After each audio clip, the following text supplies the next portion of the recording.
Jose Carey from Vice Outdoors bringing you another fishing report.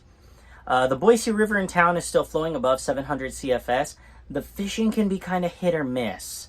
When you do find the fish, they can be very good fishing, and the fish are very healthy right now. The water temperatures are still staying within acceptable levels for the most part, especially as you move upriver. You might start to see some higher water temperatures as you get down below Glenwood and into the Star area. Come the late afternoon, you might start to see that water getting up into the higher temps. So do make sure you have a thermometer with you. We try our best not to fish once that water hits around 65 degrees. If it's below that, then it's still pretty good. Make sure you're playing fish quickly and getting them back in the water. Caddis is an important bug on the river right now. They're coming out in pretty good numbers, especially as you get into the later morning. You'll start seeing those caddis bouncing around on the water. So your flies with caddis pupa or emergers, and even lots of your green perdigons or a lot of flies with green accents can do really well on the river. We're also seeing midges continuing to be a good bug, especially because the trichos are still in the system. And while those Boise River fish don't seem to really be hitting those trichos, they do key in on those nymphs still. So the midge is still an important bug to be using. And get out there with your attractor patterns, any of your favorite ones. It's still very much a depth game on the Boise River. So figuring out where in the water column those fish are is going to pay dividends for you. And really search the whole riffle and run. Sometimes fish are way up in the head of the water. Sometimes they're down in the tail outs. It's really hit or miss as to where they're going to be. So explore that water pretty thoroughly. There are some good fish in the system right now. The Oahe River is fishing well, and it's staying nice and cool. The tricho hatch over there is kind of over. For a while we had a morning tricho hatch, but that seems to have tapered off. Midges are still a very important bug there if you get there in the morning time, and even throughout the day.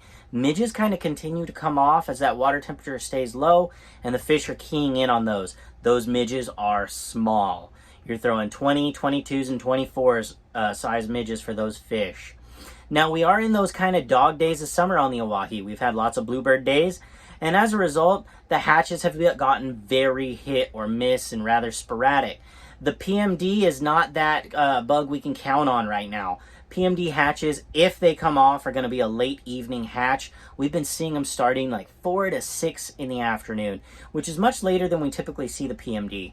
But the PMD nymphs are still working quite well, so your pheasant tails in smaller sizes and your split back PMDs will be picking up fish. Explore all the way through those columns as well. Fish seem to be right up in the head of the water, and fish are sitting in the tail outs. That middle section can be hit or miss, and it's really a depth game. If you get there and you see them on the surface, throw on the surface. If not, nymphs have seemed to be what's picking up the most fish, and we're starting to see the blue wing olives coming off in the late afternoon. So keep blue wing olives with you. We're getting back into the blue wing olive season. Caddis are kind of coming off there as well. We're starting to see that hatch pick up, and I would expect that to gain speed as we get toward the end of this month and into September. I would expect the caddis to become much more of a key player on the Oahe River. South Fork of the Boise is still flowing at around 1200 CFS, which is again a little on the high side for the walk-wade fishermen. However, there is doable water out there. The pinks are coming off, the pink cahill. And those fish, when they're on them, are really on them. But you kind of got to search around and see where you can find those pockets of pinks coming off. Caddis is definitely another important bug there. It sounds like a broken record, but caddis is really a good summer bug here. And we're getting reports of fish starting to look up at the big foam bugs again. So we're starting to see some hopper action, some chubby Chernobyl action, and those nasty Mormon crickets are making their way down, so I would expect some big black foam to pick up fish here very soon. Now, the South Fork of the Boise is projected to come down soon. So, if you're a drift boater and you want to float the South Fork of the Boise, now is your time, because soon it will be walk-wade fishing season again. Middle Fork of the Boise and North Fork of the Boise, we're going to put them both into this. We're starting to get to the end of the season for those two waters. Not because we're not catching fish, but because temperatures are so high. We're starting to see water hit about 70 degrees, which is very, very warm for those trout. If you are on the Middle Fork or the North Fork, I highly recommend fishing first thing in the morning or very, very late in the day when things start to cool off. You'll see those trout be more willing to eat and a higher rate of survivability on the release on those trout. However, in this warm weather, we are seeing a lot of smallmouth bass. So if you go up there, throw a streamer on. Fish through those pools. There's lots of really nice smallmouth bass in that system from the reservoir all the way to the confluence of the North Fork. As you move up the North Fork, you will not be finding much of that bass, but the warm water issue is still present. So get way up there, find the cooler water, or fish first thing in the morning. The warm water fishing in the valley continues to be good, and that's our saving grace during this time. So get out there, catch your bluegill, your bass, your crappie.